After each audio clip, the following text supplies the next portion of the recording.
Ang kwentong ito ay hango sa tunay na karanasan ng aking lola na tawagin na lamang nating Lola Tasing. Sa taong 1951, Nueva Vizcaya. Ipinanganak at lumaki si Lola Tasing sa isang bayan sa probinsya ng Nueva Vizcaya. Ang bahay nila noon ay nakatayo malapit sa sinasakang bukid ng kanyang pamilya. Nangyari ang kwentong ito isang buwan matapos ipanganak ang ikaapat na kapatid ni na Lola. Nasa 14 anyos na siya noon at hindi niya akalaing magaganap ang isang pangyayaring hindi na niya nalimutan hanggang sa kanyang pagtanda.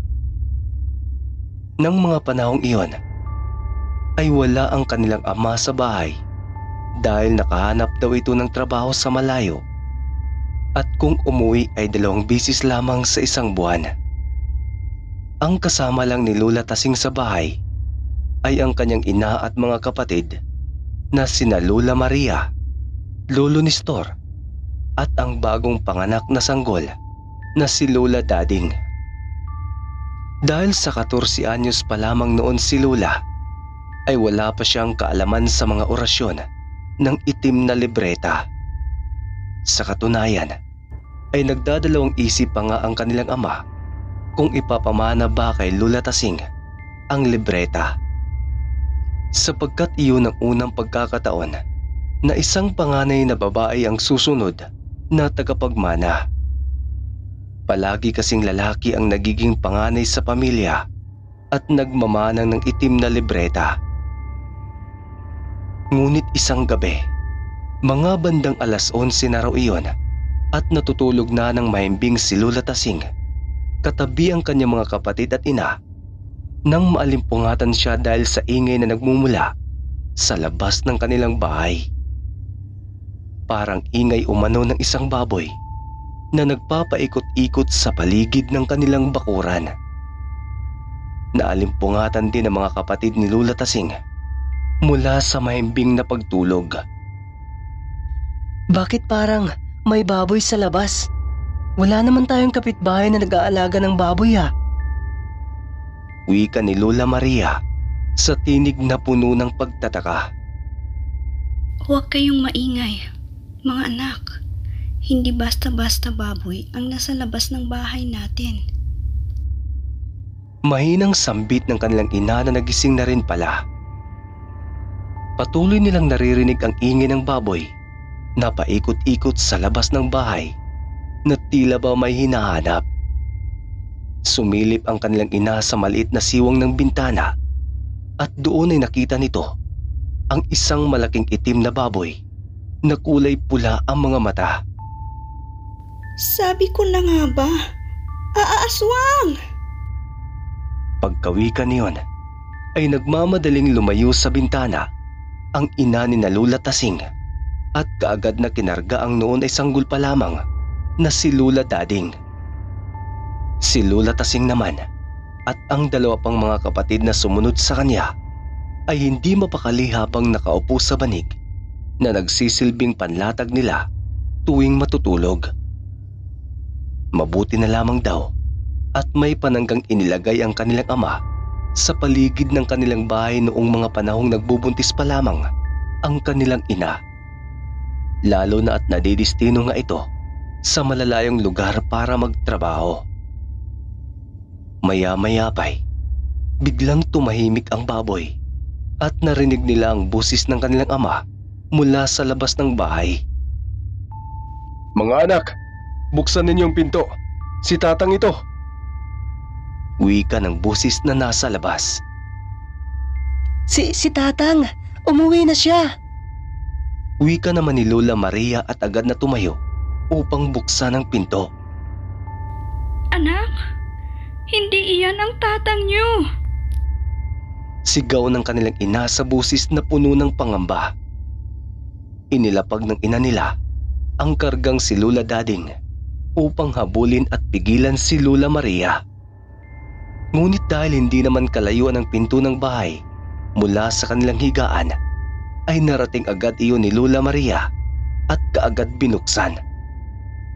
Sinundan din ni Lula Tasing ang kanyang ina, samantalang naiwan naman si Lolo Nestor sa tabi ng bunso nilang kapatid.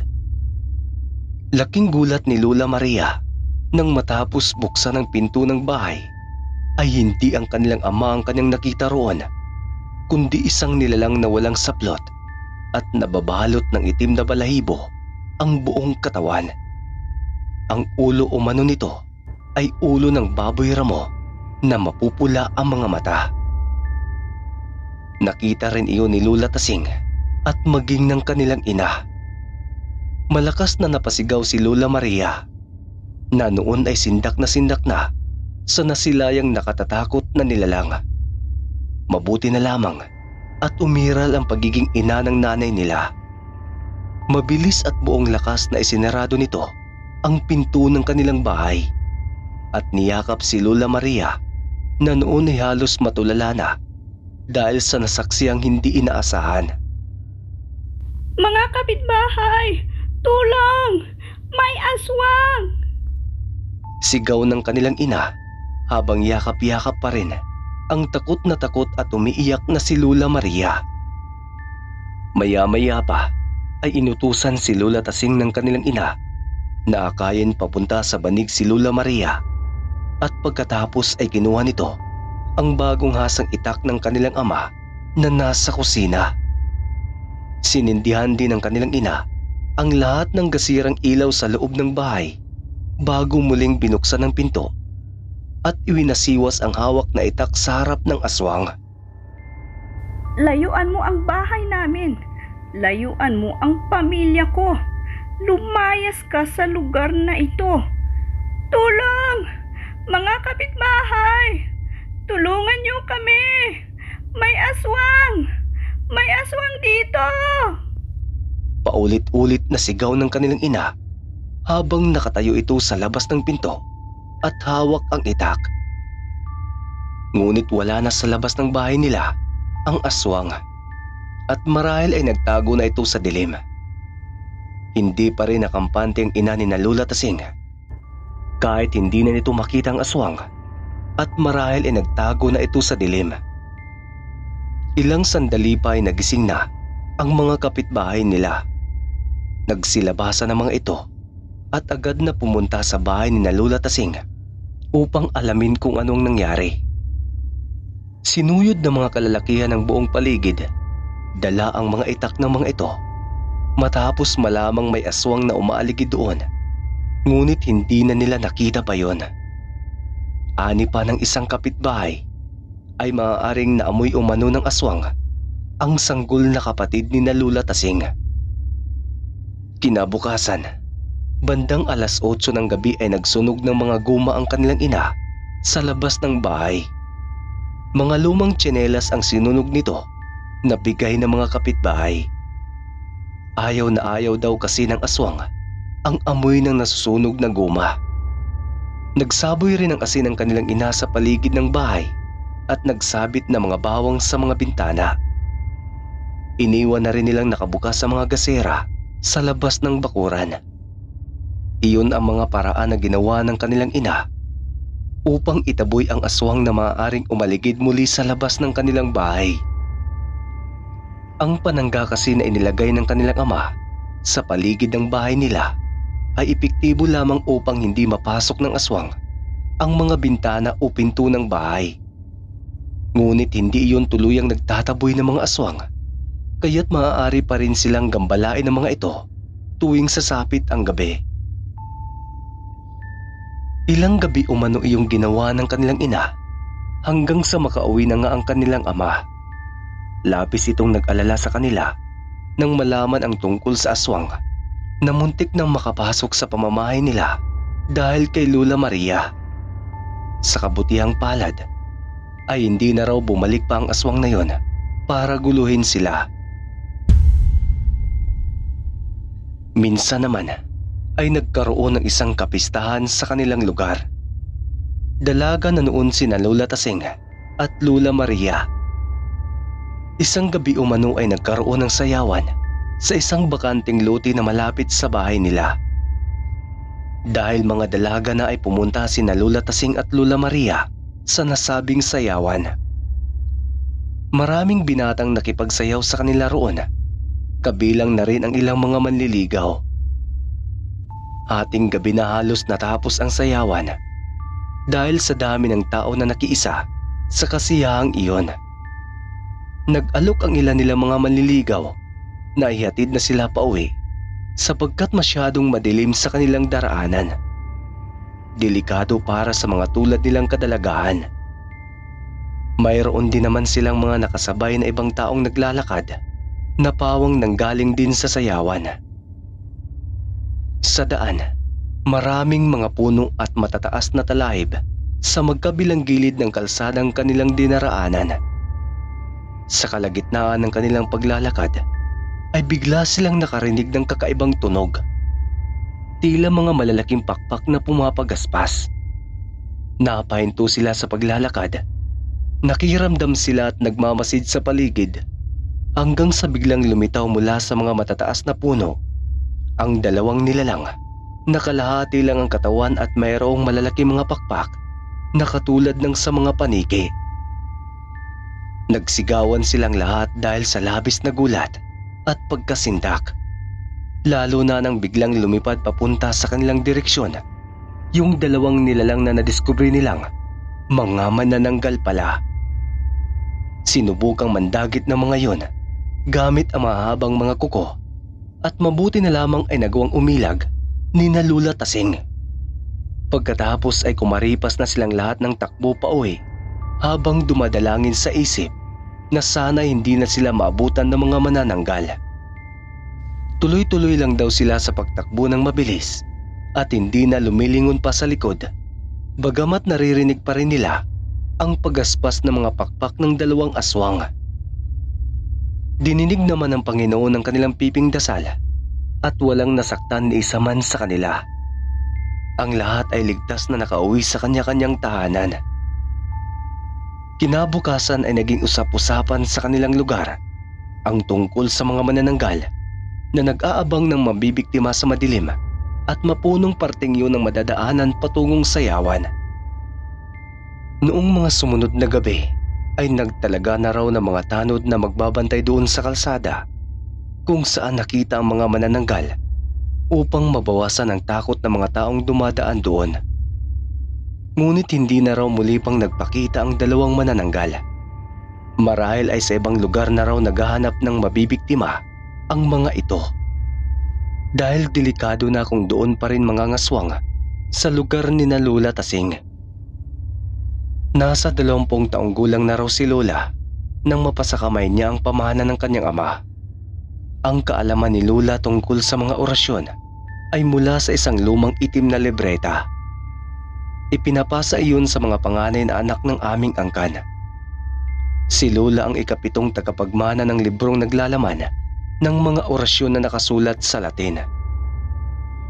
Iba't ibang uri ng kakayahan at swerte ang makakamit ng taong nagmamay-ari ng librong iyon. Kaya naman delikadong mapasa kamay ng mga masasama. Paminsan-minsan ay ginagamit ni Lola Tasing ang kanyang kakayahan upang gamutin at tulungan ang mga taong ginagambala ng mga masasamang elemento. Hanggang dito na lamang po at salamat sa pagsasalaysay ng kwento ng aking Lola Tasing. Lubos na gumagalang, Alberto ng Quezon City.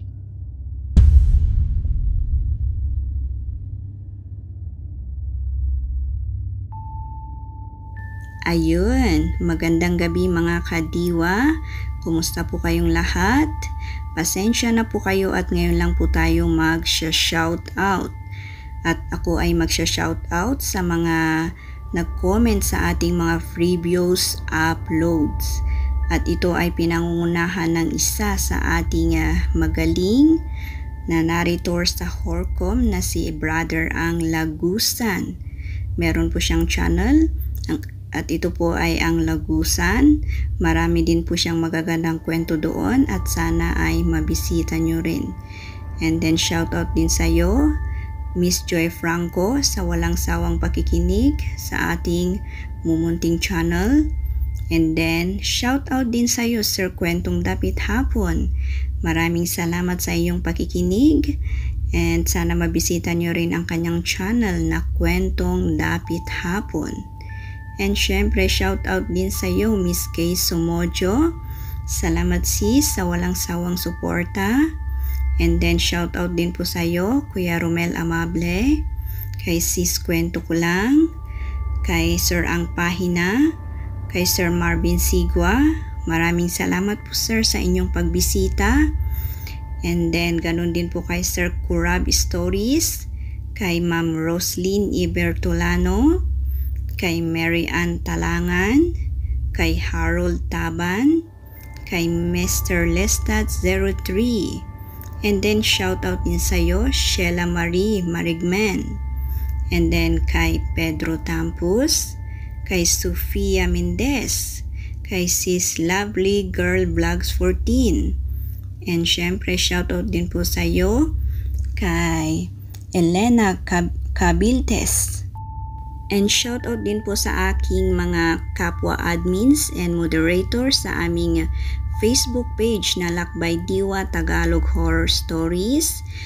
Ang aking co-founder, ang aking partner na si Sir Ang Payaso.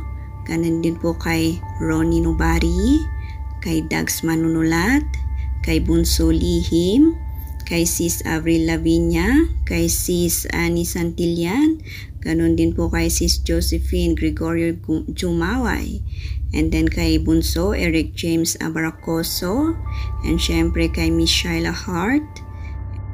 And then shout out din po sa aking kakambal na si Ang Sugo Horror Stories. And hopefully ay makabalik ka na soon para maipagpatuloy mo ang iyong channel. And then shout out din sa iyo, Ginoong Giovanni Pido, ang isa sa aming admin sa Facebook page na Lakbay Diwa Tagalog Horror Stories. And then shout out din po sa ating mga silent listeners and subscribers na laging nakikinig sa ating mumunting channel. At sana hindi po kayo magsawa kahit medyo natatagalan tayo sa pag-upload. Maraming salamat po mga kadiwa. Mag-iingat po kayong lahat and God bless to all of us.